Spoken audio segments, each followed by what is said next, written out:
तो दोस्तों आज हम फिर से आपके लिए लेकर आए देश और दुनिया की सभी ताजा बड़ी खबरें फटाफट एक एक कर विस्तार से आज आपको बताएंगे। तो वीडियो को अंत तक जरूर देखें दोस्तों। वीडियो बनाने में हमें काफी मेहनत लगी है, तो वीडियो को दिल से लाइक कर दें। जी हाँ दोस्तों, पहली खबर आपको हम बताएंगे। पैगंबर मोहम्मद शाह पर विवादित टिप्पणी का मामला पहुंचा बांग्लादेश। सड़क पर उतरे हजारों लोगों, मोदी के खिलाफ लगाए नारा, मोदी की बड़ी मुश्किलें। तो वहीं आपको बताएंगे दोस्तों कि मुसलमानों के घर पर चलाए बुलडोजर गए। बुलडोजर को लेकर असदुद्दीन ओवैसी ने योगी पर बोला बड़ा हमला, कहा इलाहाबाद हाईकोर्ट का चीफ जस्टिस बन गया है योगी। तो वहीं आपको बताएंगे दोस्तों कि कांग्रेस का केंद्र सरकार पर जोरदार हमला, कहा हमारी एकजुटता और राहुल गांधी की बुलंद आवाज से डरी मोदी सरकार। तो वहीं आपको बताएंगे दोस्तों कि प्रयागराज में मुसलमानों को घरे पर चले बुलडोजर को लेकर एएमयू के छात्रों का जोरदार प्रदर्शन, पुलिस ने सभी छात्रों को किया गिरफ्तार। तो वहीं आपको बताएंगे दोस्तों कि बुलडोजर एक्शन पर मुख्यमंत्री योगी आदित्यनाथ ने दिया बड़ा बयान, कहा गलती से भी गरीब के घर पर ना हो कोई कार्रवाई।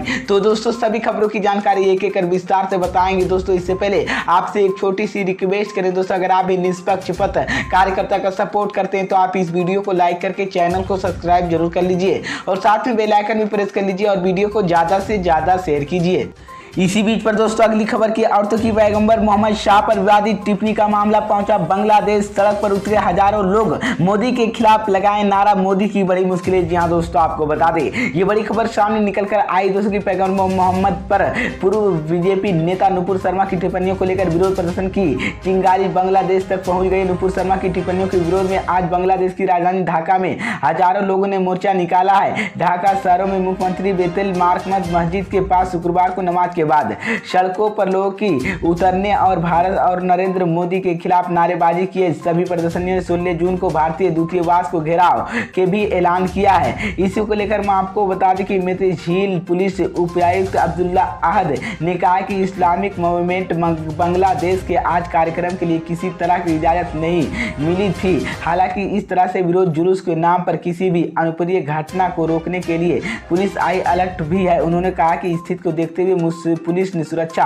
व्यवस्था तगड़ी कर दी है। इसी बीच अगर कोई अप्रिय घटना होती है तो पुलिस कानून के अनुसार अपनी कार्रवाई करेगी। पैगंबर मोहम्मद को लेकर की गई विवादित टिप्पणियों के बाद भारत में प्रदर्शन हुए। दिल्ली, हैदराबाद, कोलकाता, महाराष्ट्र, उत्तर प्रदेश समेत कई राज्यों में लोगों ने सड़क पर उतरकर विरोध प्रदर्शन किया। इसी दौरान कुछ राज्यों में प्रदर्शन किया और पत्थरबाजी घटना की सामने आई। यूपी के प्रयागराज प्रदर्शनकारियों में पुलिस कर पत्थरबाजी, शहर में भारी संख्या में पुलिस बल की तैनाती की गई है। इसी बीच ये बड़ी अपडेट आई दोस्तों, जिसके बाद मोदी की मुश्किलें बढ़ गई है। इसी बीच पर दोस्तों अगली खबर की आओ तो कि मैं आपको बताएंगे कि मुसलमानों के घर पर चलवाए गए बुलडोजर को लेकर असदुद्दीन ओवैसी का योगी पर बड़ा हमला, कहा इलाहाबाद हाईकोर्ट का चीफ जस्टिस बन गया है योगी। जी हां दोस्तों, आपको बता दें ये बड़ी खबर सामने निकल कर आई दोस्तों कि उत्तर प्रदेश के प्रयागराज में हुई पत्थरबाजी की घटनाओं के आरोपी घर के गिराए गए जाने के मामले में असदुद्दीन ओवैसी ने योगी आदित्यनाथ पर तीखा हमला बोला है। एएमआईएम के चीफ असदुद्दीन ओवैसी ने कहा कि उत्तर प्रदेश के मुख्यमंत्री इलाहाबाद हाईकोर्ट के जज हो गए हैं। ओवैसी ने सवाल पूछा है कि क्या योगी आदित्यनाथ खुद ही लोगों की दोषी बताएंगे और उनके घर को गिरा देंगे।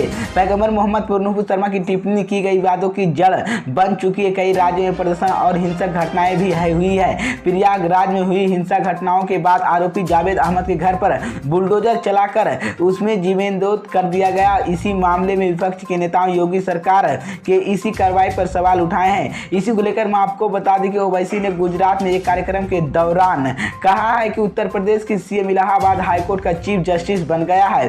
वह किसी को दोषी ठहरा देंगे और उनके घर पर गिरा देंगे और उसके घर पर गिराया जाएगा।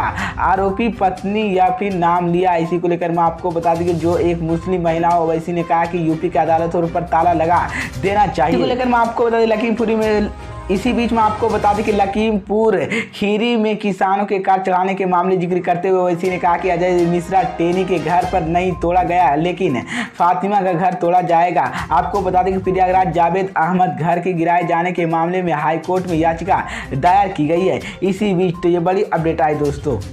इसी बीच पर दोस्तों अगली खबर की और तो कि कांग्रेस का केंद्र सरकार पर जोरदार हमला का हमारी एकजुटता, राहुल गांधी की बुलंद आवाज से डरी मोदी सरकार। जी हां दोस्तों, आपको बता दें ये बड़ी खबर सामने निकल कर आई दोस्तों कि कांग्रेस के पूर्व अध्यक्ष राहुल गांधी ने आज फिर दिल्ली के ईडी दफ्तर में पूछताछ होने हैं। इससे पहले कांग्रेस ने मोदी सरकार पर हमला बोला है और 4 अहम सवाल पूछे। प्रेस की बात करते हुए कांग्रेस नेता रणदीप सुरजेवाला ने कहा कि पर्यावरण तंत्र जारी, हमें सिर्फ यह कहेंगे कि मोदी जी पिछले 8 सालों से अगर आप प्रदेश सरकार के विधायकों को खरीदे फिर जांच करवा लेते तो आपको पैसे का भी पता होगा कि बहुत रिकवरी हो जाती है। इसी बीच में आपको बता दें कि उन्होंने सुरजेवाला ने कहा है कि 4 साल से वह जिसने देश के जनहा बेहद जरूरी है। इन सवालों के जवाब उन्हें समझ क्यों आखिर मोदी सरकार कांग्रेस की एकजुटता और राहुल गांधी की बुलंद आवाज से डर गई है। कांग्रेस नेता चारों और सवालों के जवाब देते हुए बताया कि आखिर क्यों मोदी सरकार बीजेपी, राहुल गांधी और कांग्रेस की निशाना बना रही है। इसी को लेकर मैं आपको बता दूं कि सुरजेवाला ने कहा कि पहले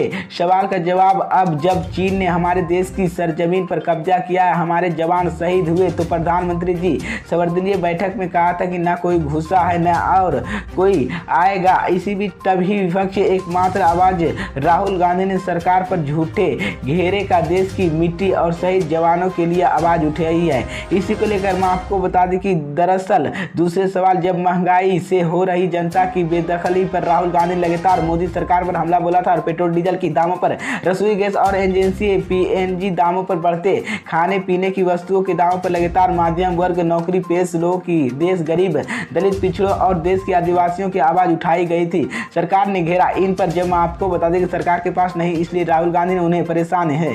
तीसरे सवाल, जब बीज अर्थव्यवस्था और गिराते रुपये की एमआईएम की बदली को लेकर, छीनती नौकरियों को लेकर, चौतरफा 45 साल सबसे भयंकर बेरोजगारी को लेकर, युवाओं के गुस्से को लेकर राहुल गांधी ने मोदी सरकार पर हमला बोला। इसी बीच में आपको बता दें कि जब लाखों किसानों न्याय की गुहार के लिए राजधानी दिल्ली के बाहर 8 महीने बैठे रहे, जब मोदी सरकार किसानों के आतंकी और नक्सलवादी बता रही थी, जब 700 किसानों कुर्बानी के लिए दिल्ली की सीमा पर मजबूर हो गए थे, तो ट्रैक्टर यात्रा की किसानों और खेतों की मजबूत आवाज उठाकर राहुल गांधी ने किसानों के साथ कंधे से कंधे मिलाकर किसान की आवाज उठाई और सरकार के मजबूर किया हुआ तीनों काले कृषि कानून वापस लिए। इसलिए राहुल गांधी इनसे परेशान है। इसी बीच पर दोस्तों अगली खबर की और तो कि प्रयागराज में मुसलमानों के घरों पर चले बुलडोजर को लेकर एएमयू के छात्रों ने जोरदार प्रदर्शन, पुलिस ने सभी छात्रों को किया गिरफ्तार। जी हां दोस्तों, आपको बता दें ये बड़ी खबर सामने निकल कर आई दोस्तों कि उत्तर प्रदेश के जिले कानपुर में हुई हिंसा के बाद प्रशासन की ओर से सुरक्षा दृष्टि को लेकर कड़े इंतजाम किए गए हैं। तो वहीं पर बीते शुक्रवार को जुमे की नमाज के बाद प्रयागराज में हुई हिंसा के कई दौरान, जिसके बाद वही हिंसा के मुख्य आरोपी जावेद मोहम्मद उर्फ जावेद पंप के गिरफ्तार कर लिया गया था। इसके बाद शासन द्वारा मुख्य आरोपी जावेद के घर पर रविवार को बुलडोजर चलाया गया था। इसी के समर्थन में अलीगढ़ के मुस्लिम यूनिवर्सिटी के छात्र जोरदार प्रदर्शन किया और जमकर नारेबाजी की। एमयू के छात्रों के बस बुलडोजर कार्रवाई के खिलाफ जोरदार प्रदर्शन किया और यूपी पुलिस, मुरादाबाद सहित तमाम सरकार विरोधी नारे लगाए। इसी को लेकर मैं आपको बता दें प्रयागराज हिंसा के मास्टरमाइंड जावेद पर की गई कार्रवाई के अलीगढ़ मुस्लिम यूनिवर्सिटी के छात्रों ने गलत बताते हुए उस पर लोगों के आरोप बुनियादी बताया है। इसी को लेकर छात्रों ने रविवार को जोरदार प्रदर्शन किया। बता दें कि बीते दिनों जुमे की नमाज के बाद प्रयागराज में आजमादी के तत्वों और हिंसा की घटनाओं के आजम दिया गया, जिसके बाद योगी सरकार की निर्दोष बाद उन्हें सभी उपद्रवियों की गिरफ्तारी चल रही है। इतना ही नहीं, योगी सरकार ने बुलडोजर के एक बार फिर से एक्टिव हो गए। प्रयागराज हिंसा के मास्टरमाइंड जावेद पर शासन की कार्रवाई करते हुए उसके घर और परिवार यानी कि 12 जून को बुलडोजर चलवा दिया गया था, जिसके विरोध में अलीगढ़ मुस्लिम विश्वविद्यालय छात्रों ने रविवार को एमयू कैंपस के जोरदार प्रदर्शन किया और जमकर नारेबाजी की है। इसी बीच मैं आपको बता दें कि उन्होंने अलीगढ़ यूनिवर्सिटी के मुस्लिम छात्रों के बातचीत के दौरान पता चला कि उनका मानना है कि प्रयागराज में हुई घटना के मास्टरमाइंड जावेद को ठहराया गया है। इसी को लेकर मैं आपको बता दूं वहीं पर मोहम्मद जावेद और उर्फ पंप बेटे के अफरीन फातिमा के साल 2018 में 19 में एमयू के वेमेन कॉलेज छात्र संघ अध्यक्ष भी रही है। इसी बीच पर दोस्तों अगली खबर की और तो कि बुलडोजर एक्शन पर मुख्यमंत्री योगी आदित्यनाथ ने दिया बड़ा बयान, कहा गलती से भी गरीब के घर पर ना हो कार्रवाई। जी हां दोस्तों, आपको बता दें ये बड़ी खबर सामने निकल कर आई दोस्तों उत्तर प्रदेश में हिंसा और पत्थरबाजी के साथ साथ माफियाओं के खिलाफ बुलडोजर एक्शन पर मुख्यमंत्री योगी आदित्यनाथ ने बड़ा बयान दिया है। सीएम योगी ने सोमवार को कहा कि बुलडोजर की कार्रवाई की जारी रखी जाए। मुख्यमंत्री योगी की टिप्पणी के ऐसे वक्त में आई है जब प्रयागराज जावेद के पंप के घर पर गिराने के बाद सरकार विपक्ष की निशाने पर है। इसी को लेकर मैं आपको बता दें कि मुख्यमंत्री कार्यालय के अधिकारी के ट्विटर अकाउंट के ट्विटर पर किया गया कि बुलडोजर की कार्रवाई की पेशेवर अधिकारी को माफियाओं के विरोध यह कार्रवाई सख्ती जारी रखे। इसी को लेकर मैं आपको बता दूं, उन्होंने कहा कि प्रदेश में किसी गरीब के घर पर गलती से भी कोई कार्रवाई नहीं होगी। बता दें कि शुक्रवार को राज्य में अलग अलग क्षेत्रों में हुई हिंसा के बाद कानपुर, सहारनपुर और प्रयागराज में आरोपियों के अवैध निर्माण पर बुलडोजर चला है। हालांकि विपक्ष ने इस पर सरकार को घेरे और कहा कि यहाँ पर न्याय का स्वागत तरीके से नहीं है। वहीं सरकार, राज्य और स्थानीय प्रशासन कहा कि जिन निर्माण को तोड़कर अवैध रूप से पहले इसी पर कार्रवाई की जाए। दूसरी ओर यूपी सरकार बुलडोजर एक्शन में खिलाफ मंगलवार को जमातिये उलमा हिंद याचिका पर सुप्रीम कोर्ट में सुनवाई होगी। वहीं पर इलाहाबाद हाईकोर्ट में प्रयागराज जावेद पंप मकान पर बुलडोजर चलाए जाने के खिलाफ याचिका दायर की जा सकती है, जिस पर मंगलवार को सुनवाई का आसर रहा।